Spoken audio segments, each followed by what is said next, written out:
সালাত আদায় করে ওরা ঈমানদার, যারা সালাত আদায় করে না ওরা কাফের, ওরা মুশরিক। তিরমিজি 2618 নম্বর হাদিস, বাইনাল কুফরি ওয়াল ঈমান তারকুস সালাহ।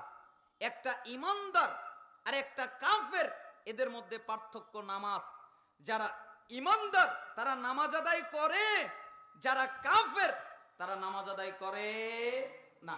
তিরমিজি 2621 নম্বর হাদিস, আল আহদুল্লাযী বাইনানা ওয়া বাইনাহুমুস সালাহ ফামান তারাকাহা ফাকাদ কাফার। আমাদের মধ্যে আর তাদের মধ্যে পার্থক্য, আমরা যারা ঈমানদার তারা নামাজ পড়ি, ওরা যারা কাফের ওরা নামাজ পড়ে না।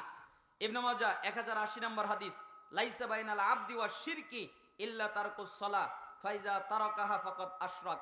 আমাদের মধ্যে কাফেরের মধ্যে মুশরিকের মধ্যে পার্থক্য নামাজ